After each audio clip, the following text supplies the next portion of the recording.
Capítulo 11. Había un hombre enfermo llamado Lázaro, que era de Betania, el pueblo de María y Marta, sus hermanas. María era la misma que ungió con perfume al Señor, y le secó los pies con sus cabellos. Las dos hermanas mandaron a decirle a Jesús: Señor, tu amigo querido está enfermo. Cuando Jesús oyó esto, dijo: Esta enfermedad no terminará en muerte, sino que es para la gloria de Dios, para que por ella el Hijo de Dios sea glorificado. Jesús amaba a Marta, a su hermana y a Lázaro. A pesar de eso, cuando oyó que Lázaro estaba enfermo, se quedó 2 días más donde se encontraba. Después dijo a sus discípulos: Volvamos a Judea. Rabí, objetaron ellos, hace muy poco los judíos intentaron apedrearte, ¿y todavía quieres volver allá? ¿Acaso el día no tiene 12 horas? Respondió Jesús.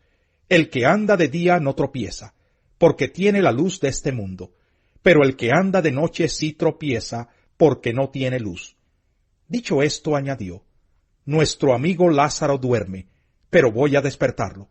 Señor, respondieron sus discípulos, si duerme, es que va a recuperarse. Jesús les hablaba de la muerte de Lázaro, pero sus discípulos pensaron que se refería al sueño natural. Por eso les dijo claramente: Lázaro ha muerto, y por causa de ustedes me alegro de no haber estado allí, para que crean. Pero vamos a verlo. Entonces Tomás, apodado el Gemelo, dijo a los otros discípulos: Vayamos también nosotros para morir con él. A su llegada, Jesús se encontró con que Lázaro llevaba ya 4 días en el sepulcro.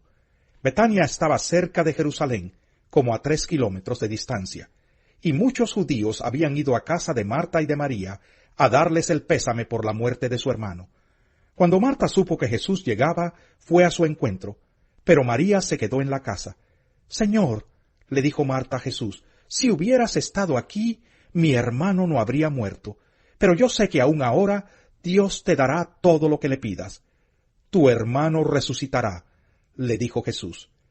Yo sé que resucitará en la resurrección, en el día final, respondió Marta. Entonces Jesús le dijo: Yo soy la resurrección y la vida. El que cree en mí vivirá aunque muera, y todo el que vive y cree en mí no morirá jamás. ¿Crees esto? Sí, Señor. Yo creo que tú eres el Cristo, el Hijo de Dios, el que había de venir al mundo.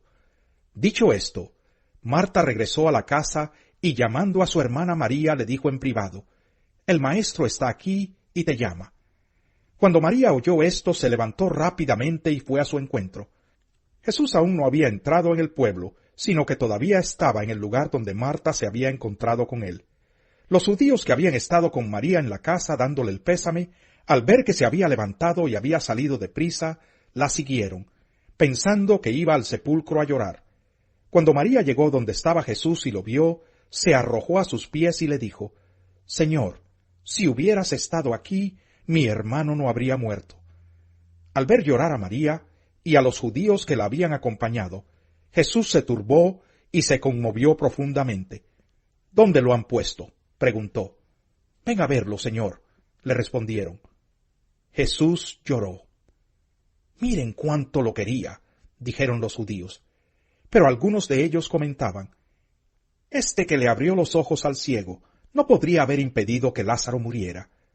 Conmovido una vez más, Jesús se acercó al sepulcro. Era una cueva cuya entrada estaba tapada con una piedra. Quiten la piedra, ordenó Jesús. Marta, la hermana del difunto, objetó: Señor, ya debe oler mal, pues lleva 4 días allí. ¿No te dije que si crees verás la gloria de Dios?, le contestó Jesús. Entonces quitaron la piedra. Jesús, alzando la vista, dijo: Padre, te doy gracias porque me has escuchado.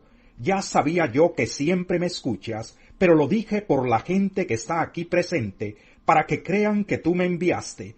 Dicho esto, gritó con todas sus fuerzas: Lázaro, sal fuera. El muerto salió con vendas en las manos y en los pies, y el rostro cubierto con un sudario. Quítenle las vendas y dejen que se vaya, les dijo Jesús. Muchos de los judíos que habían ido a ver a María y que habían presenciado lo hecho por Jesús creyeron en él, pero algunos de ellos fueron a ver a los fariseos y les contaron lo que Jesús había hecho, entonces los jefes de los sacerdotes y los fariseos convocaron a una reunión del consejo. ¿Qué vamos a hacer? Dijeron. Este hombre está haciendo muchas señales milagrosas. Si lo dejamos seguir así, todos van a creer en él, y vendrán los romanos y acabarán con nuestro lugar sagrado, e incluso con nuestra nación. Uno de ellos, llamado Caifás, que ese año era el sumo sacerdote, les dijo: «Ustedes no saben nada en absoluto. ¿No entienden que les conviene más que muera un solo hombre por el pueblo, y no que perezca toda la nación?»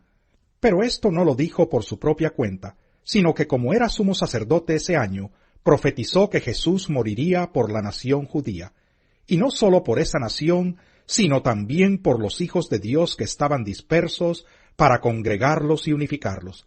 Así que desde ese día convinieron en quitarle la vida. Por eso Jesús ya no andaba en público entre los judíos. Se retiró más bien a una región cercana al desierto, a un pueblo llamado Efraín, donde se quedó con sus discípulos. Faltaba poco para la Pascua judía, así que muchos subieron del campo a Jerusalén para su purificación ceremonial antes de la Pascua. Andaban buscando a Jesús, y mientras estaban en el templo comentaban entre sí: «¿Qué les parece? ¿Acaso no vendrá la fiesta?» Por su parte, los jefes de los sacerdotes y los fariseos habían dado la orden de que si alguien llegaba a saber dónde estaba Jesús, debía denunciarlo para que lo arrestaran.